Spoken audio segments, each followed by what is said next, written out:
अक्टूबर को माता कलीसिया संत पापा योहन 23वें का त्योहार मनाती है। ये रोमन कैथोलिक कलीसिया के एक लोकप्रिय संत पिता थे।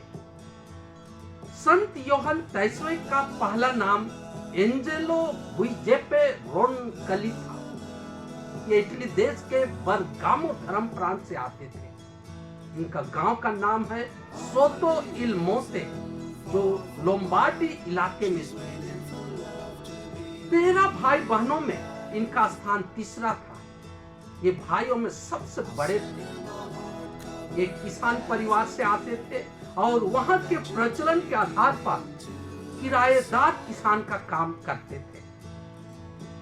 परिवार में धार्मिक माहौल होने के कारण बचपन में ही संत योहन को उत्कृष्ट धार्मिक प्रशिक्षण मिला।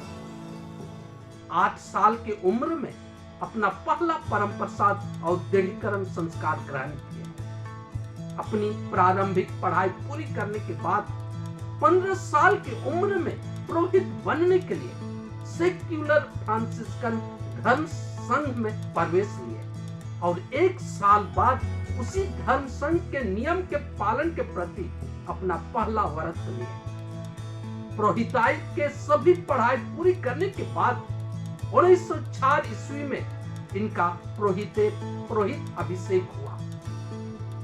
पुरोहित बनने के बाद इन्हें अलग अलग जिम्मेदारियां दी गई और उन्हें वे बखूबी पूरा किया। बरगामो धर्म प्रांत के बिशप के सेक्रेटरी का भी काम किया।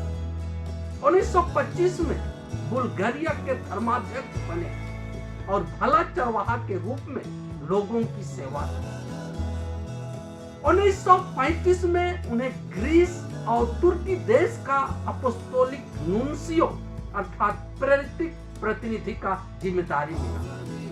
इस जिम्मेदारी के तहत मुस्लिमों के साथ सम्मानजनक रवैया और संवाद से अच्छा तालमेल बनाया, जो इनका एक खास उपलब्धि रही।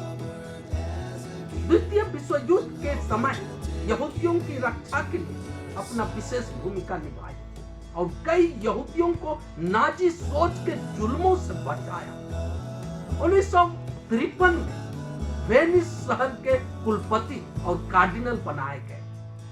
अपने ज्ञान, परिपक्वता के गुण और अंतरराष्ट्रीय मामलों में अच्छा छवि के कारण 1958 में संत पिता पियूस 12वें के मृत्यु के बाद कैथोलिक जगत के अगले योहन 23वें के नाम से संत पिता बने।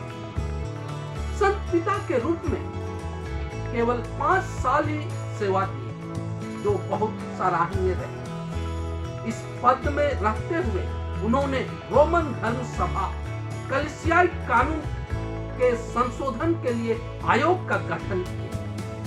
अपने उदार नीति और खुले विचार के कारण द्वितीय वाटिकन महासभा के आयोजन के सूत्रधार रहे। इतना ही नहीं, पूरी दुनिया में एक अच्छे चरवाहे के रूप में अपनी छवि दी।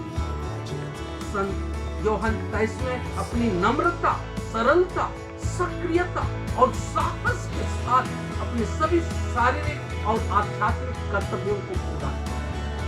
ये सब उन्होंने बंदीगृह में बंदियों से, अस्पतालों में बीमारों से मिलकर हर राष्ट्रों और मजहबों के विश्वास के लोगों को स्वागत करते हैं।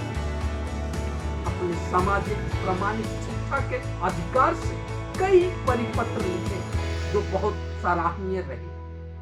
वे प्रार्थना की एक गहरी भावना से प्रेरित होकर सभी कामों को किए और सबों के लिए एक मिसाल बन गए। अतः लोग इन्हें प्यार से गुड पॉप और इटली भाषा में इल पापा बूनो कहकर पुकारते थे। उन्होंने शांति फैलाते हुए कलीसिया के नवीनीकरण का आधार रखा।